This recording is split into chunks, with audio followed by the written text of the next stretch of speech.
Des scientifiques ont découvert des structures gigantesques sous les Alpes. Les images originales de ce monde souterrain et les informations sur la façon dont les chercheurs ont pu voir sous les Alpes. Dans cette vidéo, restez donc jusqu'à la fin pour que vous puissiez complètement changer notre image des Alpes. Merci beaucoup les amis et bienvenue.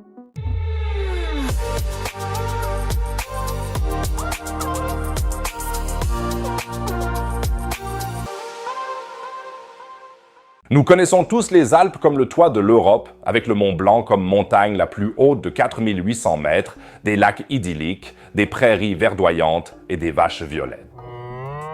J'étais récemment à Reitmwinkel et j'ai marché dans les montagnes. Et je trouve la région tout simplement magnifique, surtout à cause de la bière, du Kaiserschmarrn et de la saucisse blanche. Et bon, je m'égare déjà à nouveau, je suis désolé.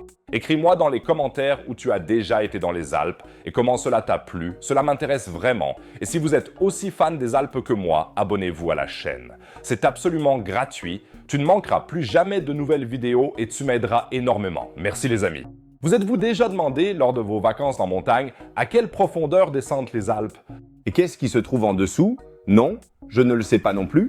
Mais c'est précisément cette question qu'une équipe de chercheurs de toute l'Europe n'a pas laissé de côté. Pour cela, ils ont lancé un projet aussi ambitieux que les Alpes sont hautes et qui s'appelle AlpArray, mais procédons par ordre. Imagine les Alpes comme un iceberg. Ce que nous voyons n'est que la pointe. La majeure partie est cachée sous la surface. Elles ont une racine gigantesque, un monde souterrain secret qui s'enfonce profondément dans la Terre jusqu'au manteau terrestre. Mais comment diable peut-on explorer quelque chose qui se trouve à des centaines de kilomètres sous terre? Si l'on ne veut pas grimper dans le ventre de la Terre comme Jules Verne par un volcan, il faut sortir l'artillerie lourde.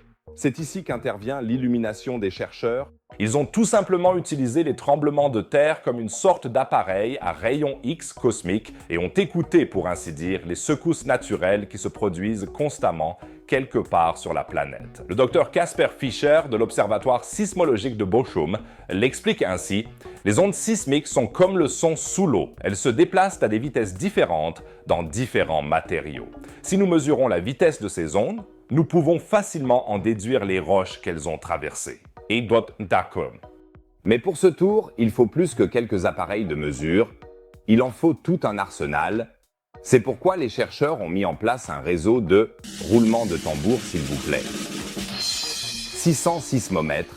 Ces appareils hautement sensibles sont répartis sur l'ensemble des Alpes comme des Smarties sur un muffin. Délicieux muffin. Ce sont donc 600 oreilles électroniques qui écoutent la Terre en permanence. Et ces sismomètres ne se trouvent pas sagement dans des laboratoires. Les chercheurs les ont cachés dans les endroits les plus fous, dans de vieux châteaux, des usines hydrauliques abandonnées, des écoles et même enterrés dans la glace des glaciers. L'essentiel est qu'ils aient de l'électricité et qu'ils soient protégés du vent et des intempéries. Et c'est là que ça devient passionnant. Ces appareils enregistrent sans interruption, jour et nuit, par temps ensoleillé ou en tempête de neige.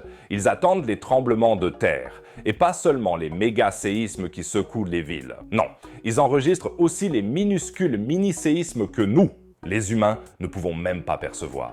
Les petits tremblements de terre évaluables se produisent presque tous les jours, dit le docteur Fischer.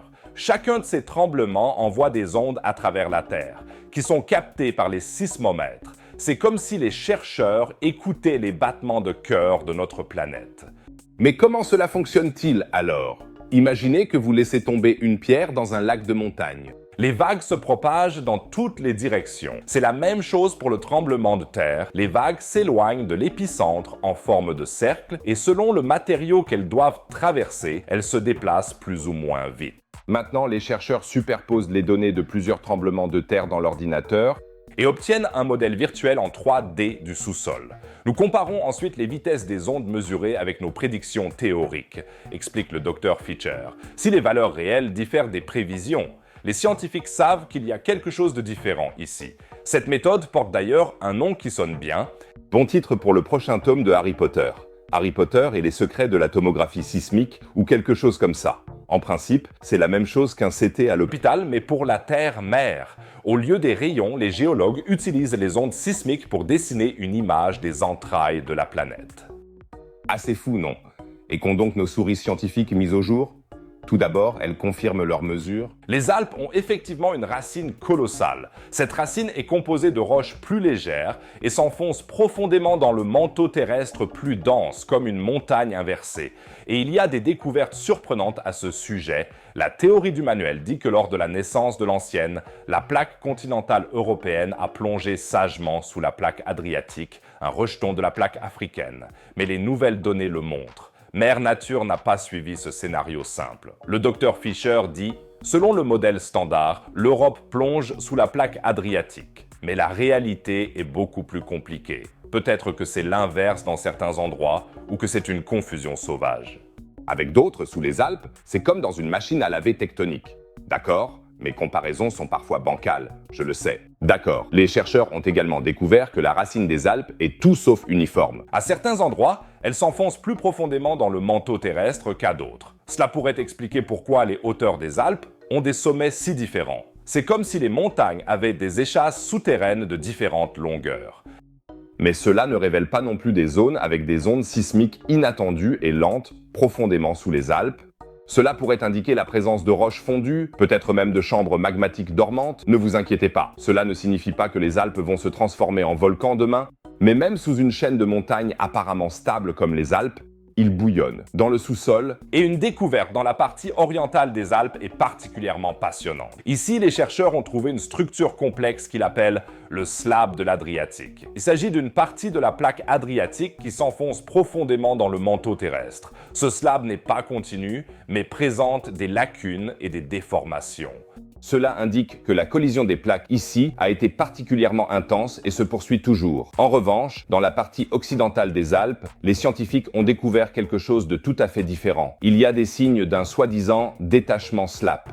Cela signifie qu'une partie de la plaque européenne en train de plonger s'est peut-être détachée du reste de la plaque et coule maintenant en profondeur, comme une encre qui s'est détachée. Ce processus pourrait expliquer pourquoi, dans un passé géologique récent, les Alpes occidentales se sont soulevées plus rapidement que d'autres parties de la chaîne de montagnes. Les chercheurs ont également trouvé quelque chose de surprenant sous les Alpes centrales. Ici, les données montrent une zone avec des vitesses sismiques particulièrement lentes à une profondeur d'environ 80 à 110 km. Cette zone pourrait indiquer une roche partiellement fondue. De telles zones de fusion peuvent jouer un rôle important dans la formation de montagnes, puisqu'elles influencent le mouvement des plaques tectoniques.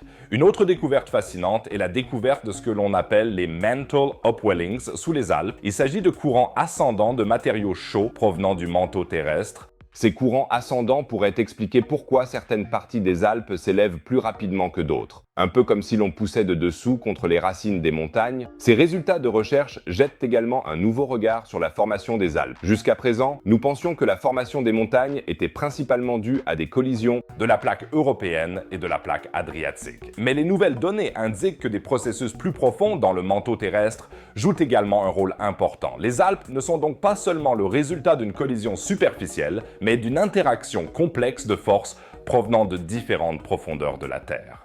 Il est particulièrement passionnant de découvrir de forts contrastes de vitesse dans la croûte terrestre sous les Alpes. Ces contrastes pourraient indiquer d'anciennes formations rocheuses 2001, qui ont été soulevées lors de la formation des montagnes. Et ces découvertes ne sont pas seulement une fête pour les géologues, elles nous aident aussi à mieux comprendre la formation et le développement des montagnes en général. C'est important, car les montagnes sont de véritables multitalents. Elles influencent le climat, régulent l'eau et en tant que frontières naturelles déterminent où vivent les animaux et les plantes. De plus, cette connaissance pourrait aider à l'avenir à prédire les tremblements de terre avec plus de précision. Plus nous comprenons l'architecture souterraine, plus nous pouvons estimer avec précision où et quand la Terre va à nouveau danser le Zumba. Cela est particulièrement important dans une région comme les Alpes, où vivent des millions de personnes. Mais l'importance de cette recherche va bien au-delà des Alpes. Les méthodes développées ici et les connaissances acquises peuvent être appliquées à d'autres régions montagneuses du monde. Imagine que nous puissions étudier la structure souterraine de l'Himalaya ou des Andes de manière aussi détaillée. Ce serait super excitant. De plus, la recherche aide à mieux comprendre le développement à long terme de la planète. Les processus que nous observons sous les Alpes se déroulent depuis des millions d'années et continueront à l'avenir, ce qui nous montre que la Terre n'est pas une boule statique, mais une planète dynamique pleine de changements.